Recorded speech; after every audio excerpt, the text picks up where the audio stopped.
Qué maravilloso saber que nuestro Salvador está aquí, en este lugar, ¿verdad?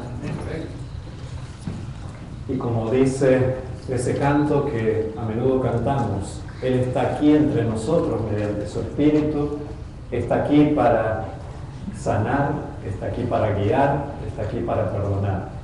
Me da mucha alegría verlos a cada uno de ustedes y también tener a varios de nuestros amigos hoy que nos llenan también de gozo y de felicidad. No queremos pasar por alto algunos nombres que estuve aprendiendo al entrar aquí. ¿Qué les parece si vamos aprendiendo algunos de los nombres de nuestros nuevos amigos? ¿Qué les parece? ¿Les parece bien? A ver si no me equivoco, si me acuerdo bien, nuestro hermano Jorge Juárez, ¿verdad? Él ha venido hace poco desde la Iglesia Central del Valle en McAllen y está viviendo en Carrollton. Y buscó en el internet y decidió hoy venir a conocer la iglesia hispana de McKinney. ¿Cuántos le decimos que él no llegó por casualidad aquí, sino que somos parte de una misma familia en Cristo Jesús? También reconocer, estuve y estoy aprendiendo algunos nombres, el cuñado de nuestro hermano Ramón, hermano Ubaldo Velasco, ¿verdad? Él viene desde California. ¿Cuántos queremos decirles también que estamos felices que él esté aquí y que seamos parte de esta misma familia en Cristo? Nuestros hermanos María y Sergio, ¿verdad? Y nuestra hermana, que se me escapa el nombre, Andrea, que ellos han estado viniendo sábado tras sábado. ¿Cuántos les decimos también que estamos felices? ¿Se animan a que repasemos? Hermana María, hermano Sergio, hermana Andrea. Los vamos aprendiendo. A mí me ayuda también a recordar y aprender los nombres. Quiero también presentarles a una familia que estoy seguro que llegaron aquí por una referencia del pastor Collins. Estoy en lo correcto, la familia Greenwich. A ver si los nombres me los acuerdo bien. Hermana Rosy, ¿verdad? Wally y Willy, ¿puede ser?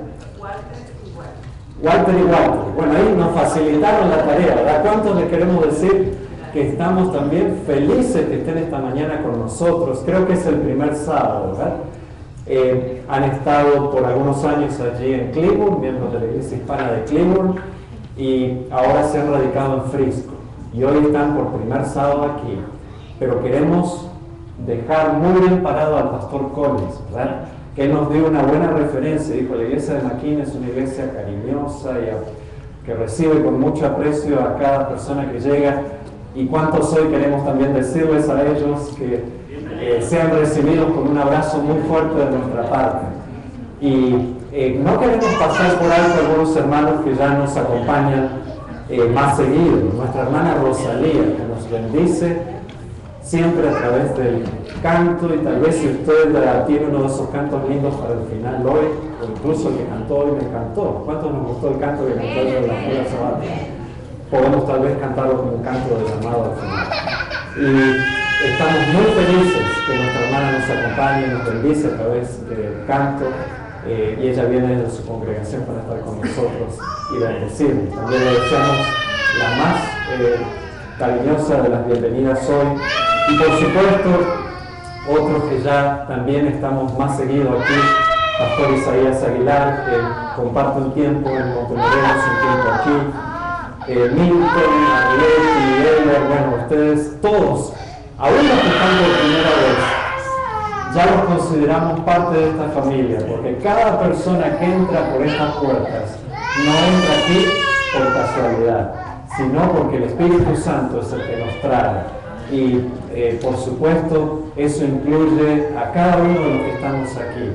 A nuestra hermana Indira Roxana, ella también es parte de nuestra familia. Y ese chiquitín precioso también, ¿verdad? Que siempre podamos brindarles el más cordial, no solo de los saludos cuando les llegan aquí, sino un aprecio cristiano genuino en todo momento. Así que, y sigamos orando. Hay varias familias que he hablado esta semana y varios me dijeron lo mismo, que han estado enfermos, con fiebre alta. De hecho, mi esposa estuvo buena parte de la semana así, pero gracias a Dios ya está mejor. Algunos han salido de viaje o están también en alguna situación especial. Oremos los unos por los otros para que pronto todos puedan estar recuperados también. nuestros hermanos que han estado con problemas de salud o necesitan de una intervención especial de Dios en sus vidas, o han estado de viaje. Así que estamos listos en esta mañana para estudiar la palabra de Dios. El mensaje de esta mañana lo resumimos en 2 palabras: el antídoto. Y tú y yo estamos en el lugar correcto y en la presencia del Dios que está aquí para guiar, para sanar, para perdonar, para darnos de su antídoto celestial, que es vida para nosotros. Yo creo que una de las cosas que universalmente causan más pavor en el ser humano son las serpientes. ¿A cuántos de los que están aquí les gustan las serpientes? ¿Les fascinan?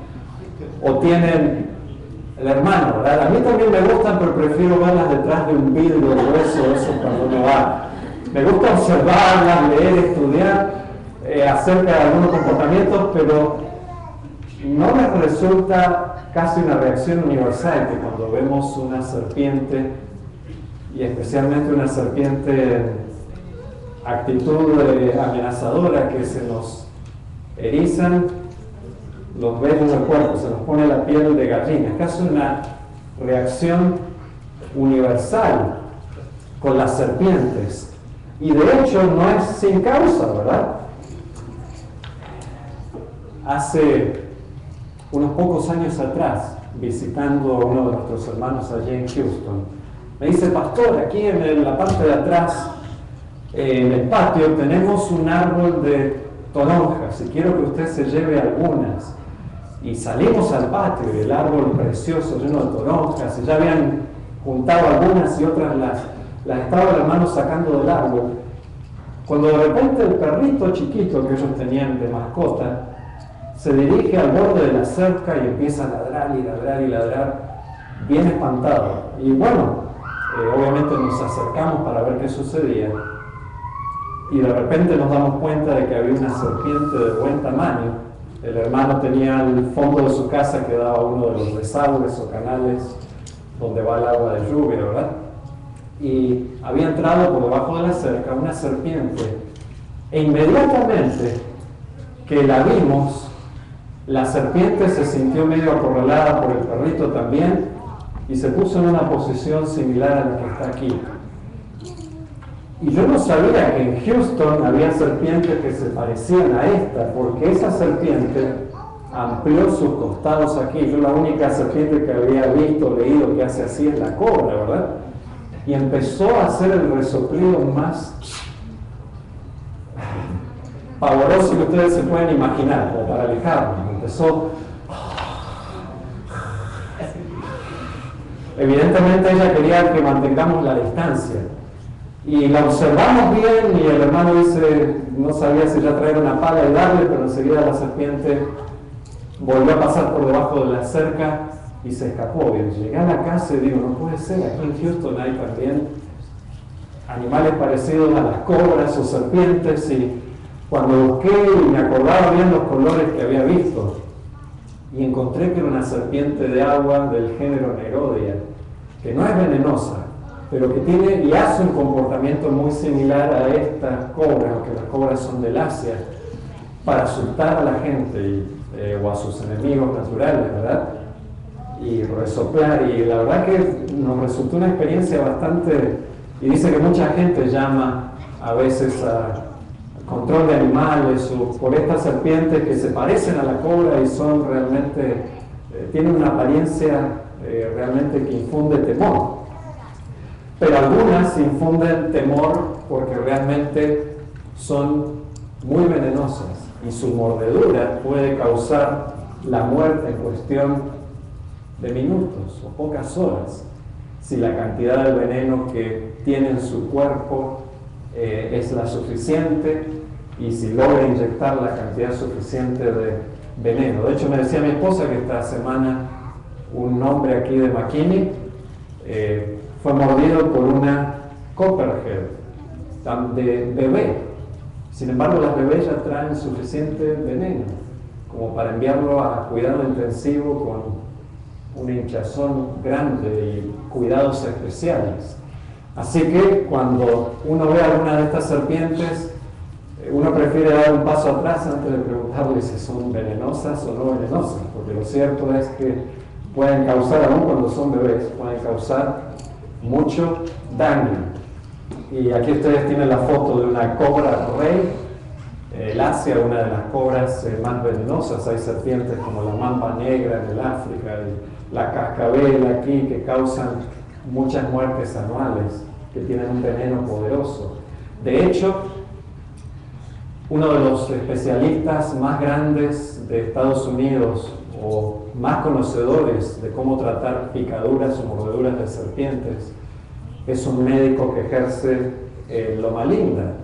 Y si el presidente de Estados Unidos viaja a la costa oeste, en la lista de aquellos que acompañan al presidente Obama o anteriormente a Bush, está el número de teléfono del Hospital Adventista de Loma Linda y de este especialista, porque es uno de los que sabe tratar mejor las mordeduras. Y ustedes saben que en zonas también desérticas hay muchas cascabeles, aquí en Texas, en todo el sur de Estados Unidos.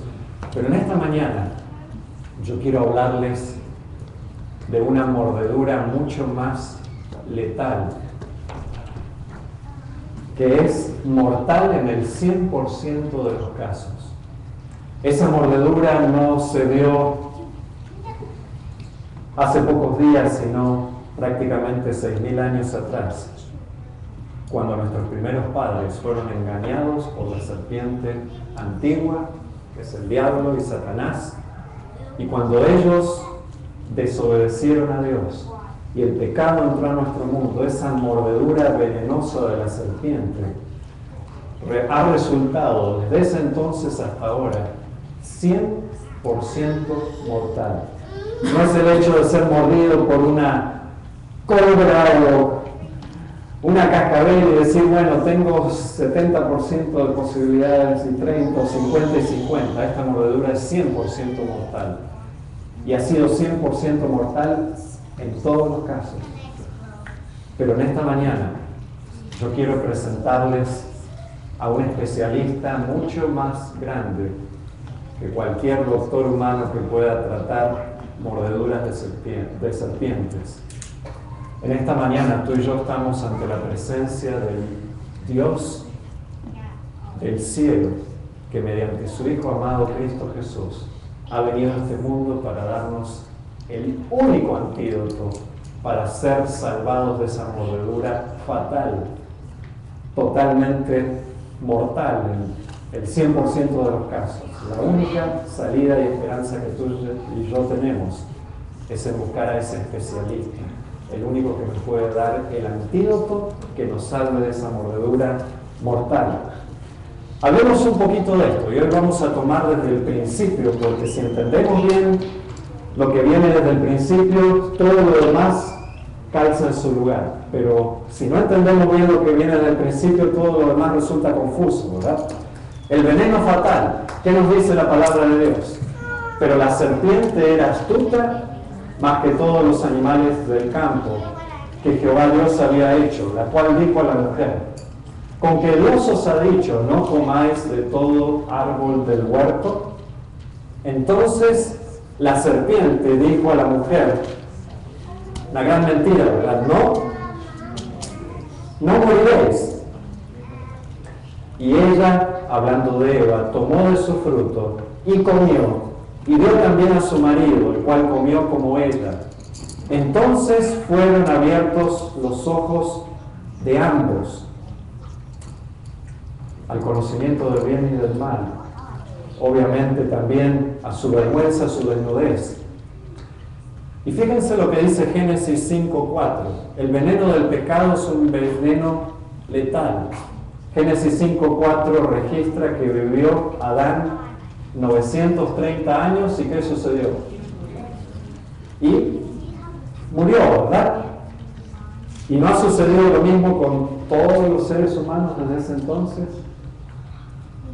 con excepción de alguno como Enoc, que ha sido llevado al cielo sin experimentar la muerte, pero el resto de nosotros, de la raza humana, ha tenido que experimentar el veneno fatal que entró juntamente con el pecado. Y la humanidad no tenía ningún antídoto para hacerle frente. Pero aquí es donde se manifiestan las buenas nuevas del Evangelio. La primera promesa del antídoto celestial para el problema fatal del veneno de la serpiente, del pecado, de la muerte. Se hace la primera promesa. Y es lindo destacar o recordar en esta mañana. Qué importante, qué lindo es recordar que tus problemas y mis problemas nunca toman a Dios por sorpresa. El problema del pecado no tomó a Dios por sorpresa, sino que desde los días, desde la eternidad, en los concilios celestiales del Dios triuno, Padre, Hijo, Espíritu Santo, se había echado a rodar el plan de la redención. La Biblia dice desde antes de la fundación del mundo. Por si alguna vez el ser humano que aún no había pecado llegaba a pecar, Dios ya tenía el plan de rescate, Él ya tenía el antídoto celestial preparado. Y qué lindo es pensar en eso, ¿verdad? A veces tú y yo estamos pasando por situaciones difíciles, por problemas. Decimos, realmente esto parece no tener salida. Y humanamente hay muchas cosas que no tienen salida, pero servimos a un Dios que es capaz de anticipar nuestros problemas, incluyendo el problema más grande de todos, el problema del pecado, este veneno mortal. Es capaz de anticipar nuestros problemas. Y cuando tú y yo no sabemos para qué otro lugar mirar y miramos hacia arriba, podemos tener la seguridad de que Dios no solamente ha anticipado lo que tú y yo íbamos a vivir, sino que Él ha provisto la salida. Él ha provisto la solución. Alguno de ustedes puede decir, pastor, eso porque usted no conoce tal vez la situación que yo estoy viviendo.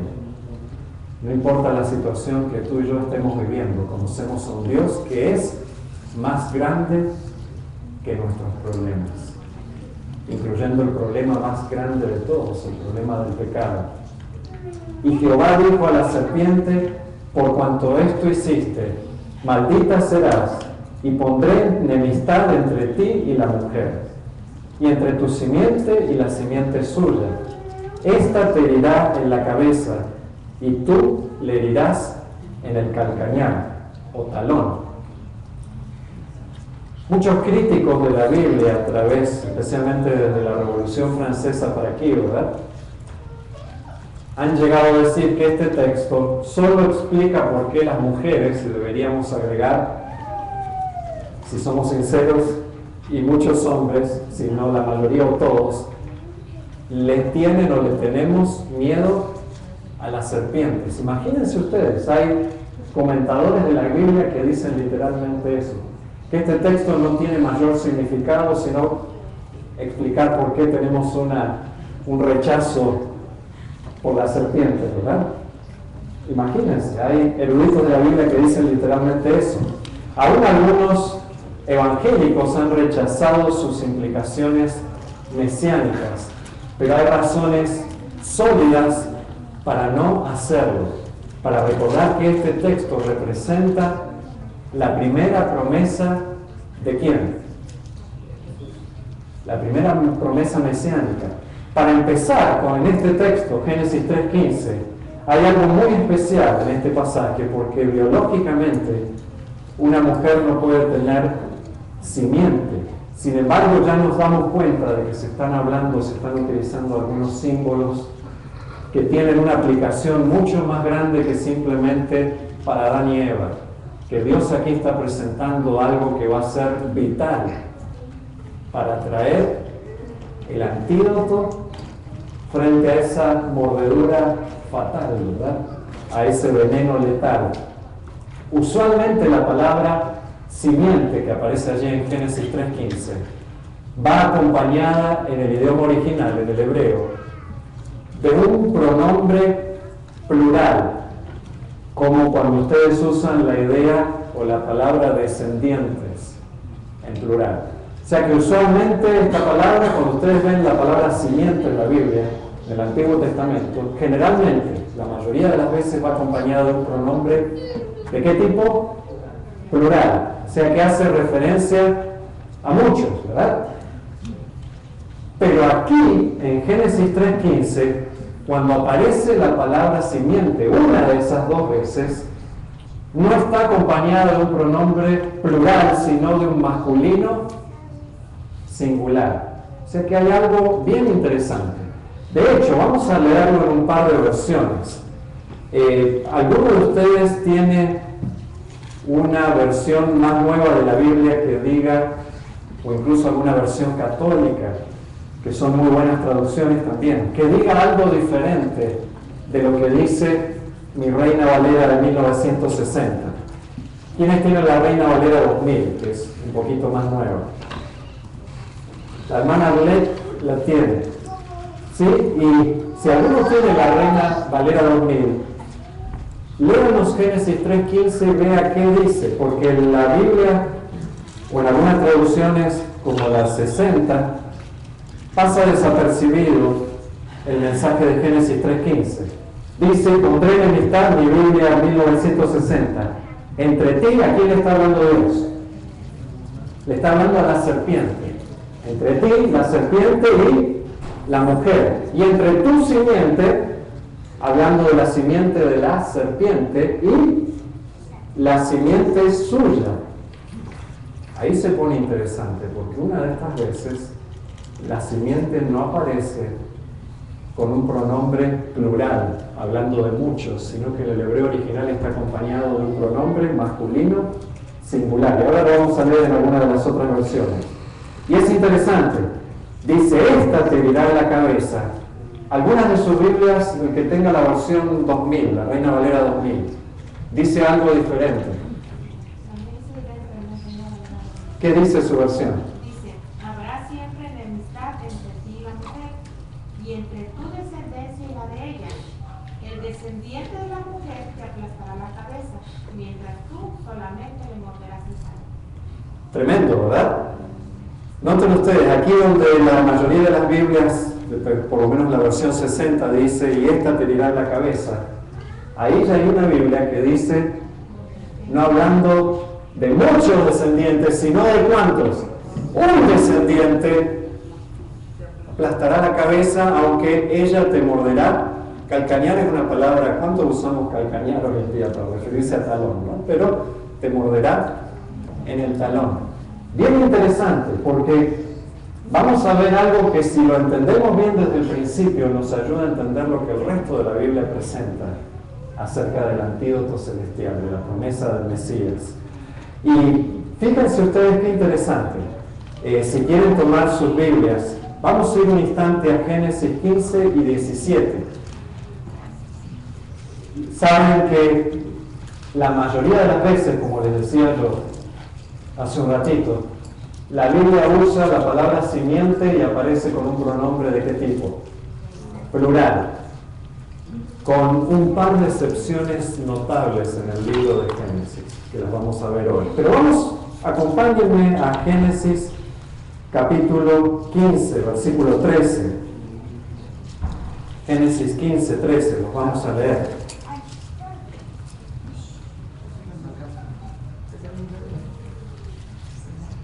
Y aquí nos ayuda también tener algunas de las otras versiones también más actualizadas que lo traducen, distinguiendo entre el singular y el plural, ¿verdad?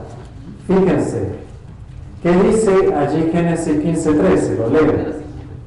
Entonces Jehová dijo a Abraham, esto dice mi versión 60, ten por cierto que tu descendencia morará en tierra ajena y será esclava allí y serán oprimidas, ¿cuántos años? 400. Esta versión, que ya es un poco más nueva, actualizada, como la de la hermana posiblemente, dice, fíjense lo que dice, el versículo 13. Entonces Dios le dijo, ten por cierto que tus... Y en vez de decir simplemente descendencia, porque con descendencia no sabemos si está hablando de muchos o poco, que tus descendientes, está en plural, que tus descendientes serán peregrinos, plural, ¿verdad? Tus descendientes serán peregrinos en tierra ajena y serán esclavos y oprimidos durante 400 años. Vamos hasta el capítulo 17, ahí nomás, el versículo 7. 17:7. Mi Biblia 1960 también dice descendencia, pero no aclara si son muchos o si es uno. No aclara si es plural o singular. Fíjense en el versículo 17:7. Leo de la versión más nueva, la que distingue entre el plural y el singular. Concertaré mi pacto contigo y con tus. Los que tienen la Biblia Reina Valera 2000 dice con tus. Dice así, habla de la tuya, ¿verdad? Para que no crean que me estoy inventando algo, ¿verdad? Dice descendientes en plural. ¿Y qué más sigue diciendo? Por tus generaciones, por alianza perpetua de que seré tu Dios y el Dios de tus descendientes. Está en plural. La palabra simiente allí, en el hebreo original, está acompañado de un pronombre plural. Fíjense el versículo 8.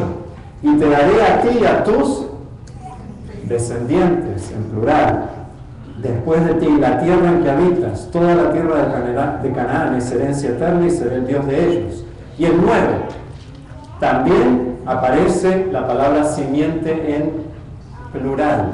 Dice, Dios siguió diciendo a Abraham, tú pues guardarás mi pacto, tú y tus descendientes, en plural, después de ti por sus generaciones.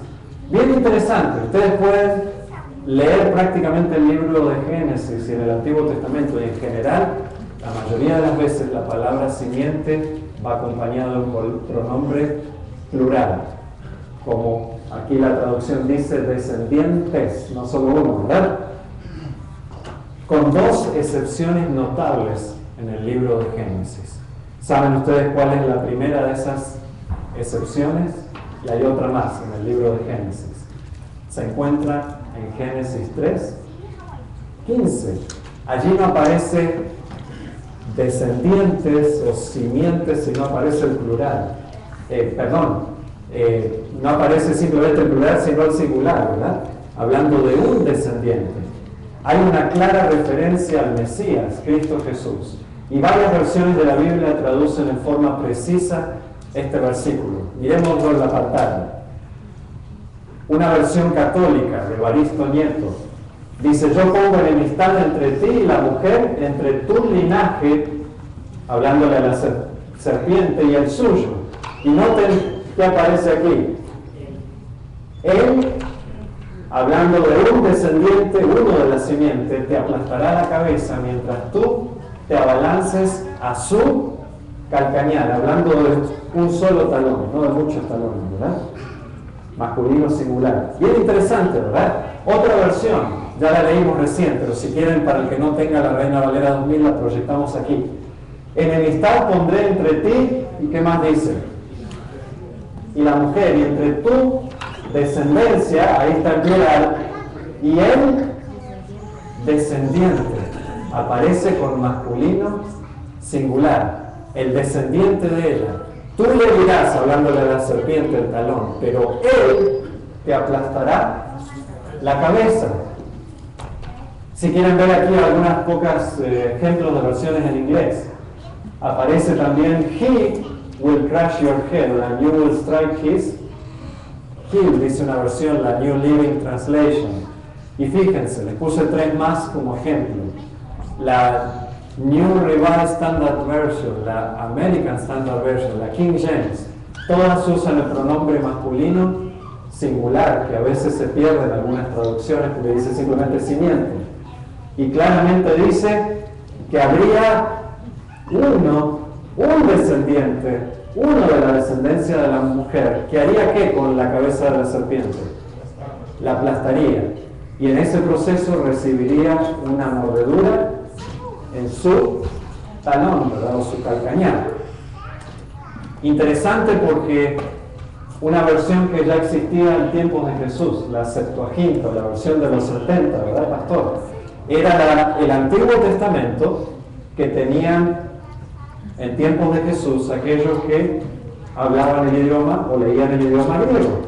70 eruditos ya en años anteriores a Jesús habían traducido el Antiguo Testamento al griego. ¿Y cómo tradujeron ya en tiempos de Jesús esta palabrita aquí, esta línea, se traduce como en el griego autos, en clara referencia al Mesías. O sea que allí en el texto verdaderamente no es un invento o algo que uno se le ocurre, verdaderamente está el pronombre masculino singular. Uno de la descendencia de la mujer aplastaría la cabeza de la serpiente. Realmente esta es la primera promesa mesiánica, el primer anuncio del Evangelio, y por lo tanto es fundamental para entender todo lo que sigue a continuación. Verdaderamente, una de las descendencias de la mujer sería el que aplastaría la cabeza de la serpiente. Y hay algo interesante aquí para destacar. ¿Quién dice en el texto, y pondré enemistad? ¿Quién es el que está hablando? ¿Quién es el que pone enemistad? Si no fuera porque Dios pone enemistad entre la serpiente y la mujer que representa a la iglesia, tú y yo no tendríamos aversión u odio por el mal. Nuestra condición natural, la enemistad, no es natural al ser humano caído, sino que es un don de Dios. Nosotros no odiamos el mal por naturaleza, sino que requiere un milagro de parte de Dios. Si no fuera porque tú y yo le pedimos a ese Dios que intervenga en nuestras vidas, tú y yo tendríamos a la serpiente de mascota, aunque sea una cobra rey, ¿verdad? Y de hecho, pensemos por un momento, cuando Satanás eligió a la serpiente para usarla como un medio, la serpiente era un animal hermoso, hasta tenía alas. Imagínense, Eva la escucha hablando, dice, este animal era un animal lindo. Y tú y yo, si no fuera porque en algún momento le pedimos a Dios que ponga enemistad contra el mal, que nos ayude a odiar el mal, tú y yo tendríamos a la serpiente de mascota, aunque sea la serpiente más mortífera, y la es, ¿verdad? Más mortífera del mundo. Solamente Dios puede poner esa enemistad. ¿Cuántos queremos pedirle en esta mañana que Él ponga esa enemistad, que nos ayude a odiar el mal? En el original dice es enojo. Dios le dio enojo. Enojo, ¿verdad? Sí, es enojo en lugar de enemistad. Exacto. O sea, una aversión, un rechazo. Pero ese rechazo es milagroso. Solamente Dios lo puede dar si se lo pedimos. No es algo que nos nazca naturalmente. Naturalmente nosotros no odiamos el mal, sino que nos sentimos inclinados a Él o identificados con Él. Se nos presentan dos simientes allí. En Génesis 4.1 es bien interesante. Vamos a leerlo. Génesis 4.1. La promesa del Mesías es hecha, obviamente, en Génesis 3.15, a tal punto que cuando nace Caín, Adán y Eva estaban esperando que su primer hijo, su primogénito, ya fuera ¿quién? ¿A quién se imaginaban ellos que ya estaban recibiendo? ¿Y de dónde sabían ellos de esa promesa? Dios se las había dado, allí desde Génesis 3.15, ¿verdad? Y ellos estaban esperando el cumplimiento de la promesa. Leamos Génesis 4.1. Conoció Adán a su mujer Eva, la cual concibió y dio a luz a Caín, y dijo, por voluntad de Jehová he adquirido varón. Algunas versiones lo dicen de una manera un poquito distinta, pero es interesante, porque la promesa del Mesías fue tan clara que cuando su primogénito nació, Adán y Eva pensaron que Caín era el Mesías, el gran chasco. ¿Saben ustedes que esa frase, por voluntad de Jehová he adquirido varón, literalmente puede ser traducida? Lutero, cuando tradujo la Biblia, ya lo tradujo de esta manera. La expresión puede ser traducida: recibí de Jehová, o recibí, o he adquirido un varón a Jehová. Un varón, el Señor. Ya Lutero lo reconoció hace 500 años atrás cuando él tradujo la Biblia. Que literalmente, aquí es como que una frase que no han sabido bien cómo traducirla, ¿verdad? pero literalmente puede ser traducida como he adquirido un varón a Jehová, el Señor. En hebreo dice literalmente he adquirido un hombre, el Señor. Noten ustedes lo que dice el comentario bíblico adventista. Eva indudablemente recordó la promesa divina del capítulo 3, versículo 15, y acariciando la esperanza de que él fuera el libertador prometido, lo llamó Cayen o adquirido a Jehová. Pensaron ellos que la promesa se iba a cumplir ahí nomás, ¿verdad? Que Dios les iba a dar al Mesías prometido, de que tal vez ese primogénito ya implicaba el antídoto prometido por Dios para la mordedura fatal de la serpiente, ¿verdad? Para la situación mortífera del pecado. Miren qué lindo lo que dice el deseo de toda la gente, página 23. La venida del Salvador había sido predicha, ¿en dónde? Y ustedes ya para este entonces saben bien qué versículo. Génesis 3, 15 es la primera promesa. Cuando Adán y Eva oyeron por primera vez la promesa, esperaban que se cumpliese ¿cuándo? Pronto. Ellos no se imaginaban que pasarían 4.000 años hasta que llegara, se cumpliera la promesa del Redentor. Dieron gozosamente, noten esto, la bienvenida a su primogénito. ¿Quién era su primogénito? Caín. Tremenda decepción se iban a llevar, ¿verdad? Esperando que fuese el libertador, el Mesías prometido. Pero el cumplimiento de la promesa tardó. Murieron sin verlo. Y cuando llegamos a Génesis, y seguimos leyendo allí en Génesis 4, damos cuenta de la tremenda decepción que significó que en Caín no encontraron el Mesías prometido, sino que Caín terminó matando a su hermano Abel, su hermano piadoso, e inicia una genealogía registrada ahí en el Génesis impía, que representa la simiente o la descendencia o los descendientes ¿de quién? De la serpiente. Y por otro lado, vamos a ver que la línea o la descendencia de aquellos que servían a Dios también continúa. Cuando llegamos al capítulo 4, final del capítulo 4 de Génesis, es interesante lo que se registra allí. ¿Qué dice el versículo 25 del capítulo 4 y el 26? Después de describirse la línea de aquella línea que representa a los seguidores de la serpiente, la línea de los impíos que comienza con Caín. ¿Qué había sucedido con Abel, el justo? Estaba muerto. Noten lo que dice el versículo 25. Y conoció de nuevo Adán a su mujer, la cual dio a luz un hijo y llamó su nombre Set, que significa ¿qué? Sustitución. Había muerto Abel el justo, por el medio del cual venía la simiente de la mujer de la iglesia. ¿Y qué pasaba ahora? Quedaba la simiente de Caín, ¿verdad? Sustitución.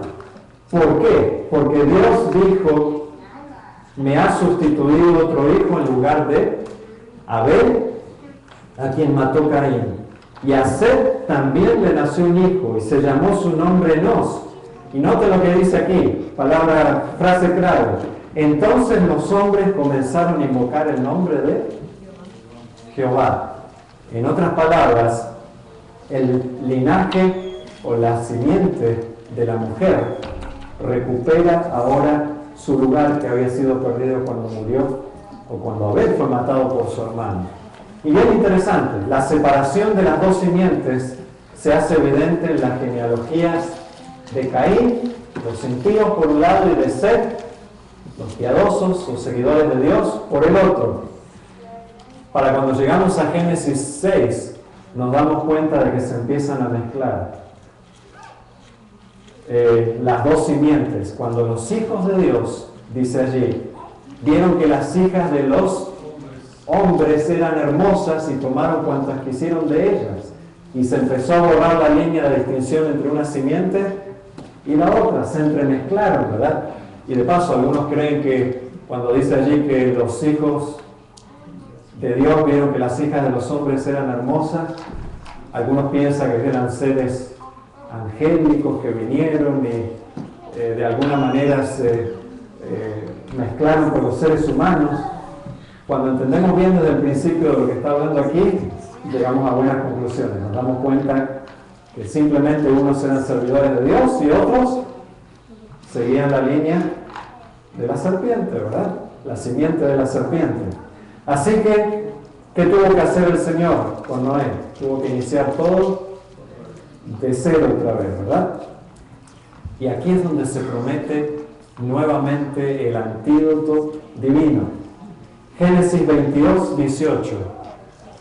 Es el único otro ejemplo en Génesis donde aparece la palabra descendencia o simiente con un pronombre masculino singular. No muchos, sino uno. Y noten en qué contexto. Dios le está hablando a Abraham.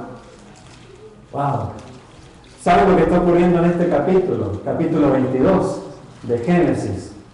¿Se acuerdan cuando Dios le dice a Abraham, quiero que vayas al monte Moria y sacrifiques a quién? A Isaac, tu único hijo. ¿A quién estaba representando todo eso? Y en ese contexto es que aparece por única otra vez en el Génesis la palabra simiente, no en plural, sino en singular. Y en tu descendiente serán benditas todas las naciones de la tierra, por cuanto obedeciste mi voz. Pero esto necesita ser leído un poquito mejor.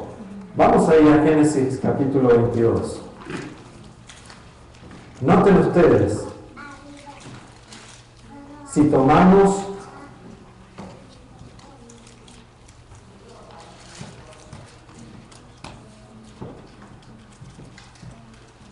desde el versículo 6, dice, Abraham tomó la leña del holocausto y la puso sobre Isaac su hijo. Tomó en su mano el fuego y el cuchillo, y fueron los dos juntos. Entonces Isaac dijo a su padre, Padre mío, y él respondió, ¿qué, mi hijo?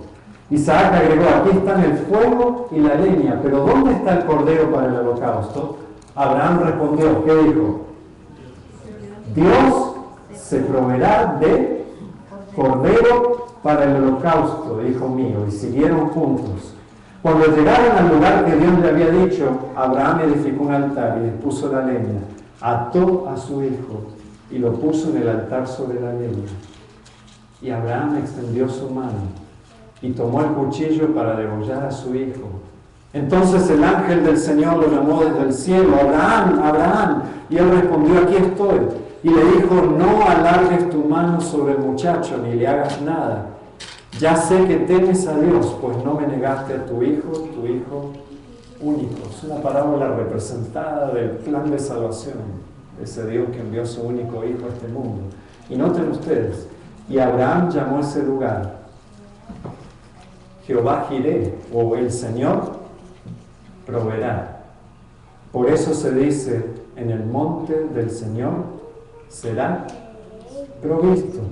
Por segunda vez el ángel del Señor llamó a Abraham desde el cielo y le dijo, por mí mismo has jurado, declaró el Señor, que por cuanto has hecho esto y no me rehusaste tu hijo único. ¿Y qué más dice allí? De cierto te bendeciré y multiplicaré tus descendientes, ahí está en plural, descendientes en plural, ¿como qué? Como las estrellas del cielo y como la arena del mar. Y tus descendientes, nuevamente plural, poseerán las ciudades de tus enemigos. Pero noten lo que ocurre en el versículo 18. Tremendo lo que dice aquí. Y en tú, los que tienen la versión tal vez un poco más nueva, dice plural o singular. Singular. Entre todos los descendientes que serían como la arena del mar, vendría un descendiente. Y en tu descendiente serán benditas todas las naciones de la tierra, por cuanto obedeciste mi voz.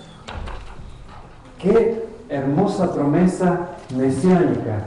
Y aparece en el contexto del pedido que Dios le hace de sacrificar a su único hijo. Y cuando lo está por hacer, allí enredado en una mata, está el cordero, el sustituto que ha provisto Dios. Es una parábola representada de lo que Dios haría al enviar a su único hijo. y en tu descendiente serán benditas todas las naciones de la tierra. Bien interesante, este versículo en Génesis 3:15 son los únicos dos en Génesis donde aparece simiente con un pronombre masculino singular, no plural. El descendiente, entre muchos descendientes, el descendiente. Uno del linaje de Abraham traería bendición a toda la humanidad. Dios mismo proveería el cordero del holocausto, el antídoto, por medio del cual tú y yo podemos tener, y únicamente por medio de él, acceso a la salvación. El antídoto se hace realidad. Las promesas fueron hechas, y fíjense lo que dice el apóstol Pablo en Gálatas. Las promesas fueron hechas a Abraham y a su, algunas Biblias dicen simiente o descendiente, no dice a sus descendientes o simientes como si hablara de muchos, sino de uno solo, a tu descendiente que es Cristo. ¿Cómo sabía esto el apóstol Pablo? Que allí se hacía esa distinción entre un descendiente en singular y muchos en plural, porque conocía la Biblia, ¿verdad? Y conocía la Biblia original en hebreo. A sus descendientes, como se hablara de muchos, sino de uno solo, a tu descendiente que es Cristo. Pablo cita textualmente Génesis 22:18 y anuncia su maravilloso cumplimiento en Cristo Jesús, nuestro Señor. Fíjense lo que dice allí el versículo 29 de ese mismo capítulo 3 de Gálatas. Y ya que sois de Cristo, ¿ya que sois de quién? Cristo. Si tú y yo somos de Cristo, de cierto somos descendientes de quién? De Abraham, y conforme a la promesa, herederos. Muchos descendientes, pero el único por medio del cual se materializa esa bendición es el descendiente, con mayúscula, Cristo Jesús, nuestro Señor y Salvador. Mediante el descendiente de Abraham, Cristo Jesús, la bendición alcanzó a todos. Por medio de uno, muchos son hechos herederos. Y allí debemos recordar que, sin embargo, nosotros elegimos voluntariamente recibir o no el antídoto celestial. Nunca se fuerza o nunca se nos fuerza a tomarlo. La decisión es tuya y la decisión es mía. Miren de qué manera linda termina Pablo saludando a los hermanos en su carta a los Romanos, capítulo 16, versículo 20. Y el Dios de paz hará ¿qué? Aplastará muy pronto a Satanás bajo vuestros pies. ¿De dónde está sacada esa imagen? Génesis 3:15, la primera y gran promesa mesiánica, ¿verdad? La gracia de nuestro Señor Jesucristo sea con todos vosotros. Verdaderamente el Señor estuvo dispuesto a venir a este mundo para pisar la cabeza de la serpiente, y en ese proceso recibió una mordedura mortal, pero nuestro Señor volvió a tomar la vida al tercer día, resucitó y venció a la muerte, al pecado. Jesús se hizo vulnerable y aplastó la cabeza de la serpiente, y aunque su veneno le causó la muerte, Dios lo resucitó.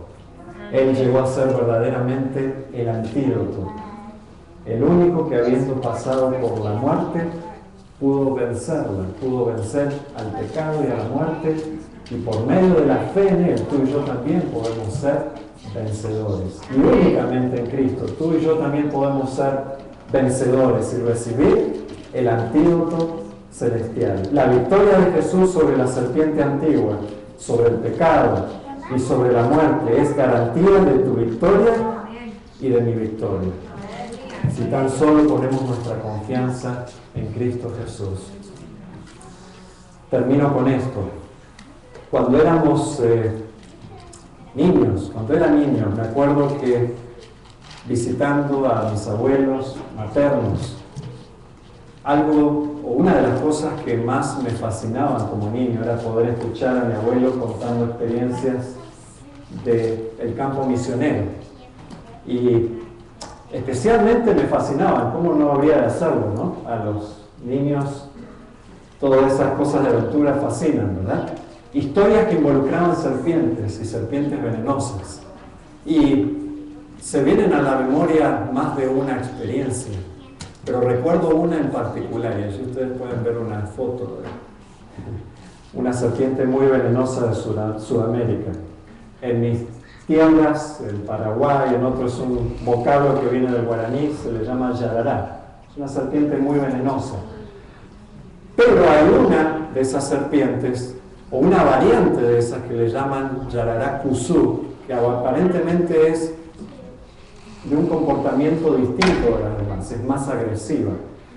Y me acuerdo de una de las historias que mi abuelo contaba, que allí trabajando como pioneros en zonas selváticas de la provincia de Misiones, eso está ubicado en Argentina, entre Brasil y Paraguay, zona selvática. Interesante porque una vez dice que iban por un camino de ripio, de piedra, y una serpiente estaba cruzando el camino, y el compañero de viaje del otro pastor o profesor, Leisman creo que era, decidió tirarle una piedrita a la serpiente esta que estaba cruzando. ¿Y qué hace la mayoría de las serpientes? Se van. Pero esta no era una yarará común, era la yarará cusú. Y en cuanto le cayó la piedra cerca, esa serpiente dio un giro de 180 grados y se volvió contra ellos. Y debajo de esa camionetita o rastrojero, como le decían, llevaban siempre un machete. Y mi abuelo cuenta que cuando fue a buscar el machete y lo sacó porque esa serpiente se les venía encima, quiso afirmarse en ese camino de piedra y se resbaló en el mismo instante que la serpiente saltaba para morderlo. Imagínense esas historias, cuando yo era niño me fascinaba escucharlo, ¿verdad? Y él dice que logró desviar a la serpiente en el aire con el costado del machete. Logró desviar la mordedura fatal. Imagínense en esos lugares qué posibilidades había de llegar a un lugar donde les dieran suero antiofídico. Estaban metidos en medio de la selva. Pero el Señor Jesús ha hecho algo mucho más grande que simplemente desviar la mordedura de la serpiente. El Señor Jesús la absorbió en su propio cuerpo para que tú y yo no tengamos que experimentar la muerte eterna. Mi abuelo también nos contaba que una vez en uno de esos lugares estaban visitando una familia no adventista en una pequeña colonia establecida, no sé si está cerca ahí de Oasis o Jardín América, en ese tiempo era todo selva. Y había una mujer que había sido mordida por una yarará y se estaba muriendo, estaba totalmente hinchada. No tenían posibilidades de llevarla a un lugar donde hubiera suero antiofídico, estaban lejísimos de cualquier lugar donde pudiera recibir tratamiento médico.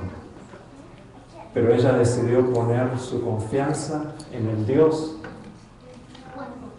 de aquellos pastores y dijo: vengan y oren por mí, a ver si Dios me salva la vida. Y Dios se manifestó de tal manera que esa mujer no solo sobrevivió, sino que esa experiencia de haber sobrevivido de una mordedura letal, como respuesta, la gracia y misericordia de Dios a las oraciones, ella decidió entregarle su vida a Cristo, y su familia y muchos otros llegaron al conocimiento del Evangelio y pudieron ser rescatados de una mordedura aún mucho más letal y fatal, la mordedura del pecado. Es por eso que en esta mañana quiero, antes de terminar, hacerte una invitación sencilla. En esta mañana dijimos que el Espíritu de Dios está aquí.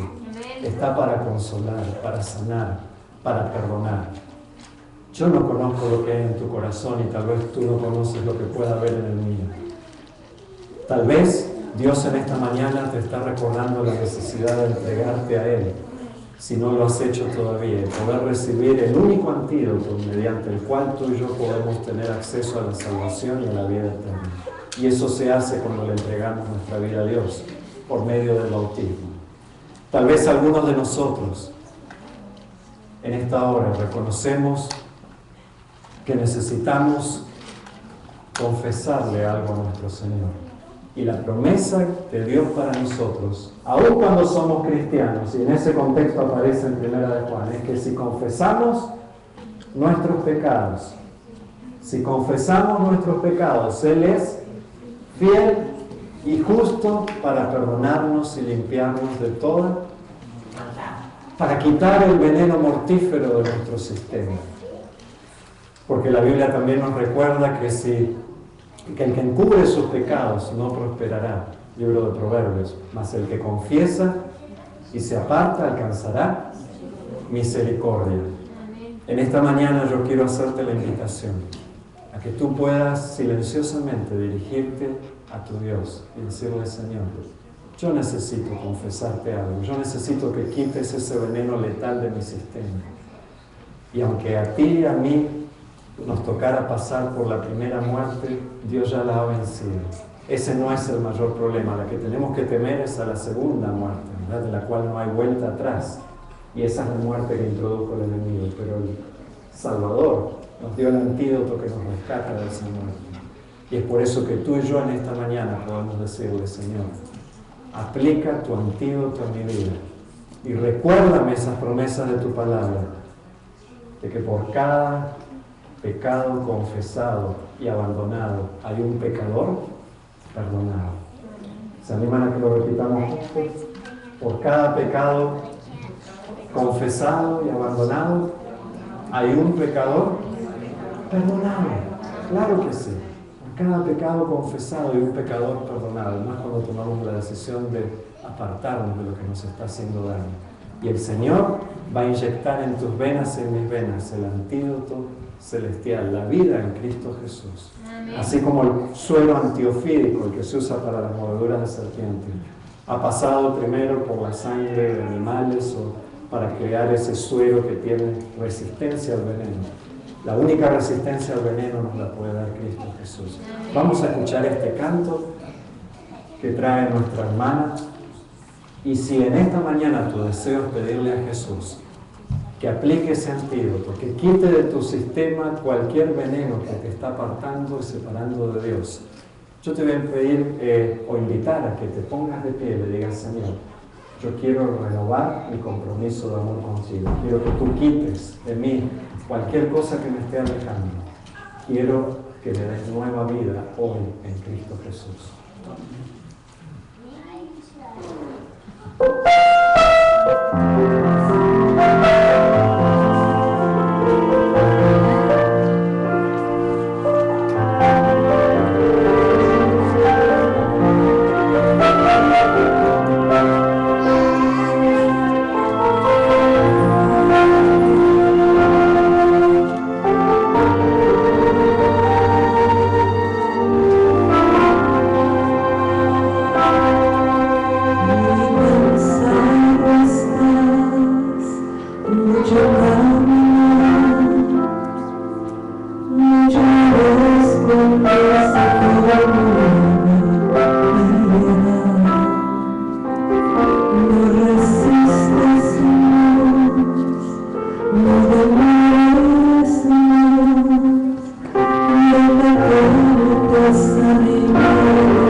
Allí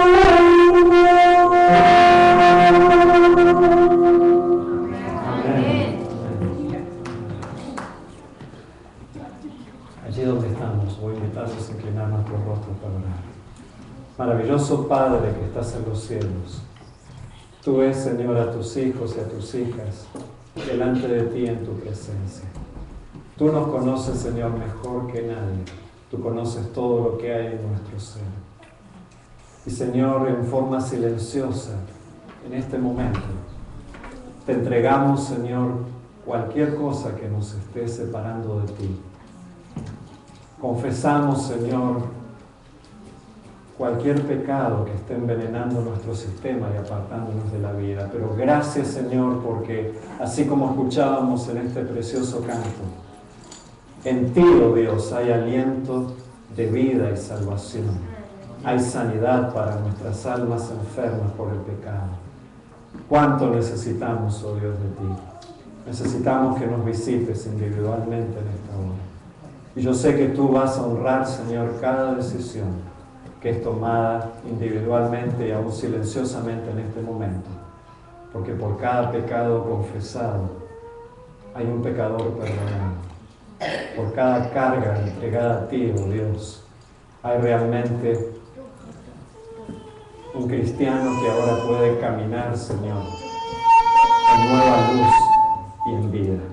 Señor, en esta hora ponemos a cada persona aquí presente. Rodéalos y rodéanos con tus brazos de amor.